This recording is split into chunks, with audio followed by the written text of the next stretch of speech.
The fluorescent lights of Hong Kong General Hospital buzzed overhead like angry wasps, casting harsh shadows across the sterile white corridor. Bruce Lee walked slowly down the hall, his usual confident stride replaced by something more hesitant, more human.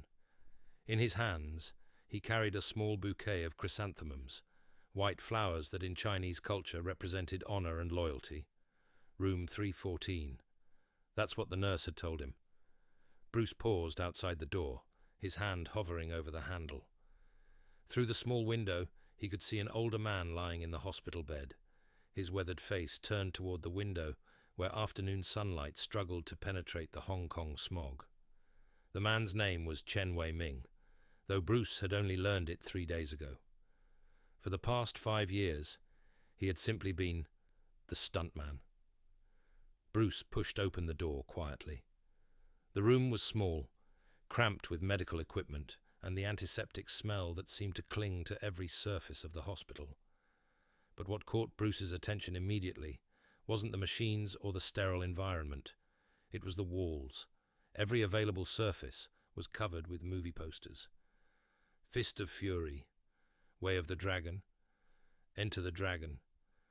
All of Bruce's films, carefully taped to the pale green walls like a shrine to someone else's success. In the corner, a small television played one of his movies on silent, the familiar movements flickering across the screen. Chen Wei-ming turned his head slowly as Bruce entered. His eyes, though clouded with pain medication, still held the sharp awareness that had made him one of Hong Kong's most reliable stunt performers for over 30 years. "Mr. Lee," Chen said, his voice raspy from the breathing tube that had been removed just that morning. I didn't expect—" Bruce set the flowers on the bedside table and pulled a chair closer to the bed. "How are you feeling, Mr. Chen?" "Like I've been hit by a truck." Chen attempted a weak smile, which, considering what happened, isn't far from the truth. 3 days earlier, Chen had been doubling for Bruce in a particularly dangerous sequence for Game of Death, a motorcycle chase scene that required him to leap from a moving bike onto a speeding truck. Chen had done similar stunts hundreds of times before, but this time something had gone wrong. The timing was off by mere seconds, and instead of landing safely on the truck's cargo bed, he had hit the side panel and tumbled onto the asphalt at 40 miles per hour. Bruce had watched it happen from the director's chair, helpless as Chen's body rolled across the pavement like a broken doll. The cameras kept rolling. They always did. But Bruce had jumped up and run to where Chen lay motionless, blood pooling beneath his head. "The doctors say I'll walk again," Chen continued, shifting slightly in the bed and wincing. "But my stunt days are over. 32 years, and it ends with a mistimed jump." Bruce looked around the room, again, taking in the carefully preserved posters, the stacks of film magazines, the small collection of behind-the-scenes photographs pinned to a corkboard. In several of the photos, he could see himself in the foreground, striking poses or demonstrating techniques, while Chen remained in the background, a shadowy figure preparing for the next dangerous shot. "Mr. Chen," Bruce said slowly, "how long have you been doubling for me?" "Since your second film," Chen replied, his eyes growing distant with memory. "I remember the first time I saw you fight on set. I thought, this kid is good, but he's going to get himself killed if he keeps doing his own stunts. So I started volunteering for the dangerous shots." Bruce felt something cold settle in his stomach. "You mean all those years? The roof jump in Fist of Fury, when you leap between buildings. That was me.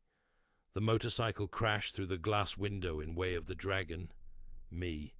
The fight scene in the Hall of Mirrors, where you get thrown through 3 different surfaces. Me, and me again." Chen's voice held no bitterness, no resentment.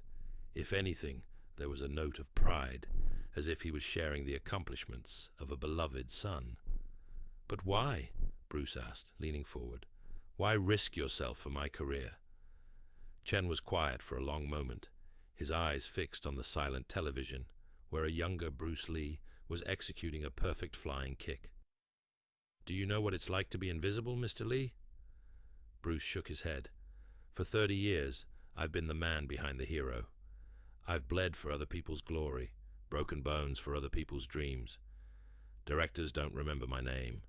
Audiences don't know I exist. I'm just background noise in someone else's symphony." Chen turned to look directly at Bruce, and for the first time, Bruce saw the depth of loneliness in the older man's eyes. "But with your films, it was different. When I was doubling for you, I wasn't just some nameless stuntman getting hurt for a paycheck. I was part of something important, something that mattered. Your philosophy, your message about strength and discipline and pushing beyond your limits. I was helping to tell that story." Bruce felt his throat tighten. All these years, he had believed in his own invincibility, his own strength. He had taken credit for stunts that had left another man scarred and broken. "Mr. Chen, I had no idea. I should have known. Should have what?" Chen interrupted gently. "Should have stopped me. Mr. Lee, those were the best years of my life. Every time I put on your costume, every time I took a hit or made a jump in your place, I felt like I was more than just a stuntman. I was protecting something valuable." Chen reached for a glass of water on his bedside table, his movements slow and careful. Bruce immediately moved to help him, but Chen waved him away with a slight smile. "There's something I need to tell you," Chen said, after taking a small sip. "Something I've wanted to say for years, but never had the courage." Bruce waited, sensing that whatever Chen was about to share would change something fundamental between them. "My son," Chen began, his voice growing softer. "He died in a car accident 8 years ago.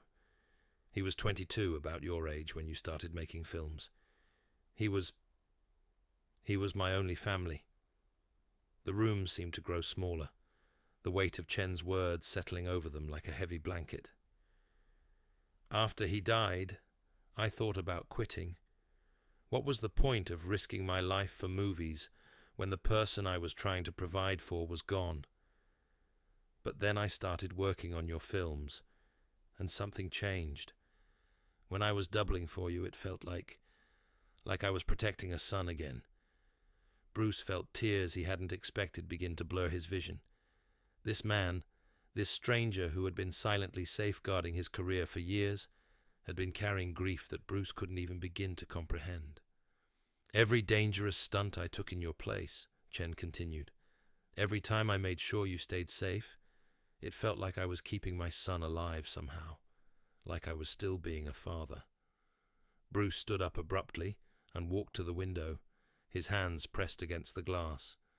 Outside, Hong Kong bustled with its usual chaotic energy. Cars honking, people rushing, the endless dance of a city that never stopped moving. But inside this small hospital room, time seemed suspended. "Mr. Chen," Bruce said without turning around, "I built my reputation on being authentic, on doing things myself, on never backing down from a challenge. But all this time, I've been living a lie." "No," Chen's voice was firm, despite his physical weakness. "No, Mr. Lee, you're wrong. You think the stunts are what made you special? You think the danger is what made people love your films?" Bruce turned back to face him. "What made you special was your heart," Chen continued. "Your philosophy, your refusal to let anyone tell you what you couldn't achieve. The way you made people believe they could be stronger, better, more than what the world told them they were. That's all you, Mr. Lee. I just made sure you stayed alive long enough to share it." Bruce walked back to the chair and sat down heavily. The weight of Chen's sacrifice, of his quiet devotion, felt overwhelming. "What can I do?" Bruce asked. "How can I possibly repay what you've given me?" Chen smiled, and for the first time since Bruce had entered the room, it reached his eyes. "You want to know what would mean the most to me?" Bruce nodded. "Remember me, not as the stuntman who got hurt, but as the man who believed in you. And when you make your next film, when you're standing in front of those cameras being the Bruce Lee that millions of people look up to, remember that you're carrying more than just your own dreams. Chen pointed to the wall of movie posters with a shaking hand. All of those films, all of those moments that inspired people around the world, we made them together. You with your talent and vision, me with my willingness to bleed for something bigger than myself. Bruce reached out and took Chen's hand, feeling the calluses and scars that told the story of a lifetime spent in service to other people's stories. Mr. Chen, I want you to know something. From now on, whenever someone asks me about my films, about my career, I'm going to tell them about you, about the man who taught me what real strength looks like. Chen squeezed Bruce's hand weakly. Real strength? Sacrificing for someone else's dream, putting yourself in harm's way to protect something you believe in, being willing to remain invisible so that others can shine. Bruce paused, gathering his thoughts. You taught me that being a hero isn't about what you do in front of the camera. It's about what you're willing to give when nobody's watching. They sat in comfortable silence for several minutes. The only sound, the steady beeping of the heart monitor and the distant hum of Hong Kong traffic filtering through the window. Mr. Lee, Chen said eventually, there's one more thing. In that drawer next to my bed, there's a letter I wrote. I was going to mail it to you, but, well, circumstances changed. Bruce opened the drawer and found a sealed envelope with his name written in careful Chinese characters. Inside was a single sheet of paper covered in the same meticulous handwriting. Read it later, Chen said, when you're alone. Bruce slipped the letter into his jacket pocket. Mr. Chen, I want you to know that you'll never want for anything. Medical bills, living expenses, whatever you need, it's taken care of. Chen shook his head. That's not necessary, Mr. Lee. Yes, it is. It's not charity. It's partnership. We built something together, and partners take care of each other. Bruce stood up, but Chen caught his sleeve. Mr. Lee, promise me something. Promise me you won't stop taking risks. Don't let what happened to me make you cautious. The world needs Bruce Lee to keep pushing boundaries, keep showing people what's possible. But I can't ask someone else to... You're not asking, Chen interrupted. There will always be people like me, people who believe in something bigger than themselves. Your job isn't to protect us from our choices. Your job is to be worth our sacrifice. Bruce felt the profound weight of responsibility settle on his shoulders. It wasn't the burden of fame or success. It was something much deeper. The responsibility to live up to the faith that someone else had placed in him. I promise, Bruce said quietly. As Bruce prepared to leave, Chen called out one last time. Mr. Lee, thank you for letting me be part of the legend. Thank you for giving my life meaning after I thought it was over. Bruce paused in the doorway, looking back at the man who had silently shaped his career, who had bled for his dreams, who had found purpose in protection rather than glory. Thank you, Mr. Chen, for teaching me what it really means to be strong. Bruce walked back down the fluorescent-lit corridor, but this time his steps were different. Not the confident stride of a movie star, but the purposeful walk of a man who had discovered that his strength was built on the foundation of someone else's sacrifice. Later that evening, alone in his study, Bruce opened Chen's letter. The words were simple, but they carried the weight of years of silent devotion. Mr. Lee, if something happens to me, I want you to know that every scar was worth it. Every broken bone was an investment in something beautiful. You gave me the chance to be a father again, to protect someone who mattered. The real Bruce Lee was never the man on the screen. The real Bruce Lee was the man who made a broken stuntman feel like he had purpose again. Thank you for letting me serve something greater than myself. Chen Wei-ming.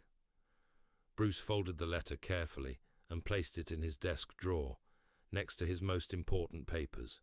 From that day forward, whenever he looked in the mirror before stepping onto a movie set, He saw not just his own reflection, but the ghost of a man who had believed in him enough to risk everything. And in every film that followed, in every perfectly executed move that audiences would cheer for, there lived